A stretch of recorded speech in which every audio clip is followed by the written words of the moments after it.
তাহলে আমরা সিম্পলি আজকে এনিডেস্ক সফটওয়্যার ব্যবহার করে আমার এই কম্পিউটার থেকে অন্য একটা কম্পিউটার অ্যাক্সেস করব, অর্থাৎ ওখানে কাজ করব। ক্লিয়ার? তাহলে এটা হচ্ছে একটা আইডি যেটা যে কম্পিউটারে আমি অ্যাক্সেস করব সেখান থেকে দেয়া হয়েছে। অবশ্যই দুইটা কম্পিউটারে ইন্টারনেট থাকা লাগবে। কি থাকা লাগবে? ইন্টারনেট থাকা লাগবে। সেই পিসিতে কানেক্টিং হচ্ছে, কি হচ্ছে? কানেক্টিং হচ্ছে, অর্থাৎ ওখান থেকে এই রিকোয়েস্টটা তারা অ্যাকসেপ্ট করবে। কি করবে? অ্যাকসেপ্ট করবে। তো এখন এটা মোটামুটি ওয়েটিং ফর ইমেজ কানেক্টেড হয়েছে। অলরেডি কি হয়েছে?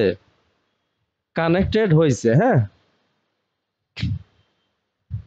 তো আমি কিন্তু অলরেডি অন্য ল্যাপটপে কাজ করতেছি। তো এখান থেকে সিম্পলি দেখো আমি কিভাবে কাজ করি। এই যে ব্রাউজার দেখো, ওই এটা কিন্তু ওখানকার যে বগুড়ায় যে ল্যাপটপটা সেটা।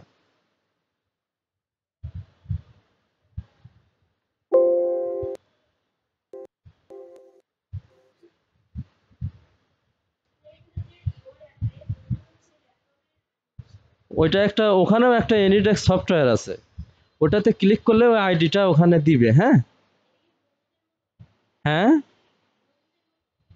কিসের মতো? হ্যাঁ, কিছুটা ব্লুটুথের মতো, রাইট। দেখো আমি ওখানে ব্রাউজার ক্রিয়েট করতেছি, একটা নতুন করে কি করতেছি? ব্রাউজার ক্রিয়েট করতেছি।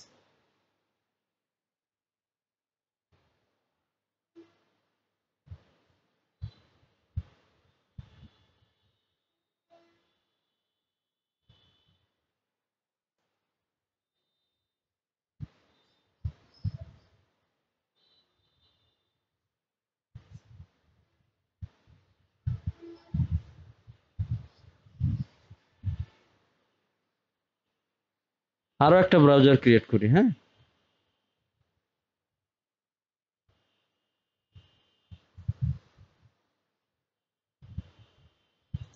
তোমরা যখন দেখা যাচ্ছে কোনো জব করবা বাহিরে বা কোনো একটা সমস্যা হবে, এরকম করে হেল্প নিতে পারবা আর কি, অন্য একটা কম্পিউটারে কি হেল্প নিতে পারবা।